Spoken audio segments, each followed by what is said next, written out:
ಪಿತನ ಸುತನ ಮತ್ತು ಪವಿತ್ರಾತ್ಮನ ನಾಮದಲ್ಲಿ ಆಮೇನ್.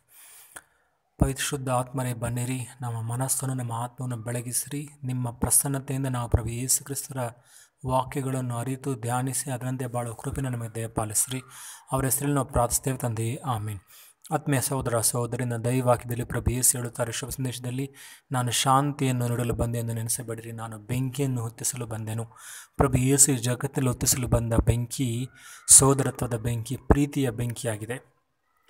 ಪ್ರಭು ಯೇಸು ಮೃತರಾದ ನಂತರ ಪುನರುತ್ಥಾನರಾಗಿ ಎದ್ದು 50ನೇ ದಿನ ಪಂಚಾಶತ್ತಮ ದಿನದಂದು ಪವಿತ್ರಾತ್ಮರ ಅಗ್ನಿ ಕೆನ್ನಾಳೆಗಳ ರೂಪದಲ್ಲಿ ಪ್ರೇಷಿತರ ಮೇಲೆ ಬಂದಿಳಿದರು. ಅದು ಪವಿತ್ರತೆಯ ಬೆಂಕಿ, ಅದು ಶಾಂತಿಯ ಬೆಂಕಿ, ಅದು ನೂತನ ಸೃಷ್ಟಿಯ ಬೆಂಕಿಯಾಗಿದೆ. ಆದ್ದರಿಂದ ಪ್ರಭು ಯೇಸುನಲ್ಲಿರುವ ಯಾರೂ ಕೂಡ ಹಳೆಯ ಸೃಷ್ಟಿಗಳೆಲ್ಲ ಹೊಸ ಸೃಷ್ಟಿಗಳಾಗುತ್ತಾರೆ ಎಂದು ಹೇಳುತ್ತಾರೆ. ಇಂದಿಗೂ ಪ್ರಭು ಯೇಸುನ ಹೆಸರಿನಲ್ಲಿರುವಂಥ ಅನೇಕ ಕ್ರೈಸ್ತ ಬಾಂಧವರಿಗೆ ತೊಂದರೆ ತಾಪತ್ರೆಗಳು, ಏಕೆಂದರೆ ಬೆಳಕನ್ನು ನೋಡುತ್ತಾ ಕತ್ತಲುಮಯ ಜಗತ್ತು ಆ ಬೆಳಕನ್ನು ಆರಿಸಲು ಪ್ರಯತ್ನಪಡಿಸ್ತದೆ. ನಮ್ಮ ಚಿಕ್ಕಬಳ್ಳಾಪುರ ಜಿಲ್ಲೆಯ ದೊಡ್ಡ ಸಾಗರಹಳ್ಳಿ ಒಂದು ಊರಿನಲ್ಲಿ ಹಾರೋಬಲಿಯ ಗ್ರಾಮದ ಕಲ್ವಾರಿ ಬೆಟ್ಟವನ್ನು ಮತ್ತು ಇನ್ನಿತರ ವಿಶೇಷವಾಗಿ ಉತ್ತರ ಭಾರತದಲ್ಲಂತೂ ಇನ್ನೂ ಹೇಳುತ್ತಿರದ ಅನ್ಯಾಯ, ಅಕ್ರಮ, ಅನೀತಿ, ಆ ಒಂದು ಹತ್ರಾಸ್ ಊರಿನಲ್ಲಿ ನಡೆದಂಥ ಒಂದು ಅನ್ಯಾಯ, ಅನಾಚಾರ, ಈ ರಾಷ್ಟ್ರದಲ್ಲಿ ನ್ಯಾಯ ಇನ್ನೂ ಇದೆಯೇ, ಬಡಬಗ್ಗರಿಗೆ ದಲಿತರಿಗೆ ನ್ಯಾಯ ಸಿಗುತ್ತದೆ ಎಂಬ ಒಂದು ಗೊಂದಲ ಮತ್ತು ಒಂದು ಸಂಶಯವನ್ನು ನಮ್ಮ ಮನಸ್ಸಿನಲ್ಲಿ ಮೂಡುತ್ತದೆ. ಆತ್ಮೀಯ ಸಹೋದರ ಸಹೋದರಿ, ಇಂಥ ಒಂದು ಪರಿಸ್ಥಿತಿಯಲ್ಲಿ ಪ್ರಭು ಯೇಸು ಹೇಳುವಂಥ ಬೆಂಕಿ ಯಾವ ರೀತಿ ಆ ಗುರುಗಳು ಸ್ಟಾನ್ ಸ್ವಾಮಿಯರವರು ಆದಿವಾಸಿಗಳ ಉದ್ಧಾರಕ್ಕಾಗಿ ಶ್ರಮಿಸಿದರೂ ಸಹ ಅಂಥ ಇಳಿ ವಯಸ್ಸಿನಲ್ಲಿ ಜೈಲಿಗೆ ಹೋಗಿ ಇರುವಂಥ ಆ ಒಂದು ಪ್ರೀತಿಯ ಬೆಂಕಿ, ಆ ಒಂದು ಸೇವೆಯ ಬೆಂಕಿಯಾಗಿದೆ.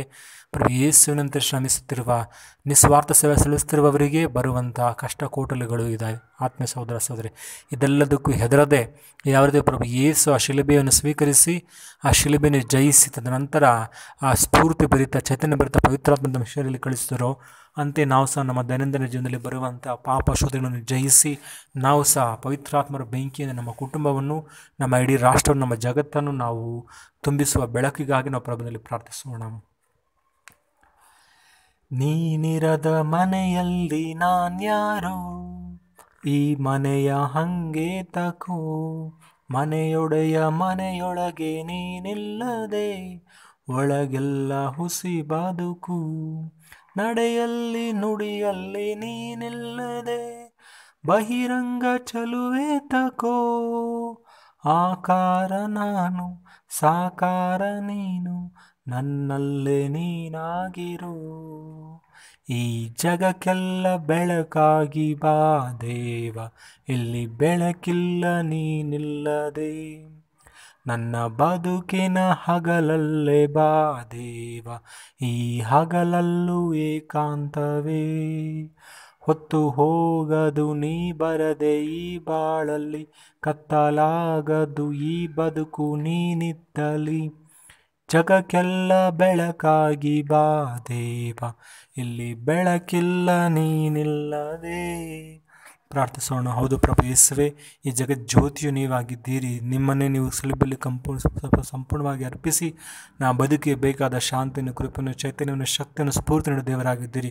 ಇದು ಪ್ರಭುವೆ, ಕುಟುಂಬದಲ್ಲಿರುವ ಕಷ್ಟ ಕಾರ್ಪಣ್ಯಗಳು, ಅರ್ಥ ಮಾಡಿಕೊಳ್ಳದಂಥ ಗಂಡ ಹೆಂಡತಿಯರು, ಅತ್ತೆಯಂದಿರ ಕಿರುಕುಳ ಇದೆಲ್ಲವನ್ನು ಸಹಿಸಿಕೊಂಡು ಶಾಂತಿಗಾಗಿ ಪ್ರೀತಿಯಿಂದ ಬದುಕುವ ಕೃಪೆಯನ್ನು ಎಲ್ಲ ಕುಟುಂಬಸ್ಥರಿಗೂ ಎಲ್ಲ ಸಂಸಾರಸ್ಥರಿಗೂ ದಯಮಾಡಿ ನೀಡಿರಿ. ಅಂತೆ ಈ ಜಗತ್ತಿನಲ್ಲಿ ಪ್ರೀತಿಯ ಬೀದನ್ನು ಬಿಚ್ಚಿರುವಂಥ ನಿಸ್ವಾರ್ಥ ಸೇವೆಯನ್ನು ಸಲ್ಲಿಸಿರುವಂಥ ನಮ್ಮ ಕ್ರೈಸ್ತ ಮಿಷನರಿಗಳಿಗೆ ಬರುವಂಥ ಎಡರುತೊಡರನ್ನು ಎದುರಿಸಬೇಕಾದ ಶಕ್ತಿಯನ್ನು, ಸ್ಥೈರ್ಯವನ್ನು ಹೊರಗಿಡಬೇಕೆಂದು ವಿಶೇಷವಾಗಿ ಮುಂದಿನ ಸ್ವಾಮಿ ಸ್ಟಾನ್ ಸ್ವಾಮಿಯನ್ನು ಪ್ರಾರ್ಥಿಸ್ತೇವೆ. ಇಳಿ ವಯಸ್ಸಿನಲ್ಲಿ ಜೈಲಿನಲ್ಲಿರಬೇಕಾದ ಈ ಸಂದರ್ಭದಲ್ಲಿ ಅವರಿಗೆ ಬೇಕಾದ ಮನೋಸ್ಥೈರ್ಯವನ್ನು, ಶಕ್ತಿಯನ್ನು, ಆರೋಗ್ಯವನ್ನು ದಯಪಾಲಿಸಬೇಕೆಂದು ನಿಮ್ಮ ಪರಿಶುದ್ಧ ದಯವನ್ನು ನಾವು ಪ್ರಾರ್ಥಿಸ್ತೇವೆ ತಂದೆಯೇ, ಆಮೇನ್. ಪ್ರಭು ನಿಮ್ಮೊಡನಿರಲಿ. ಸರ್ವಶಕ್ತ ದೇವರಾದ ಪಿತಾ, ಸುತ್ತ ಮತ್ತು ಪವಿತ್ರ ಆತ್ಮ ನಿಮ್ಮನ್ನು ಆಶೀರ್ವದಿಸಲಿ. ಆಮೇನ್.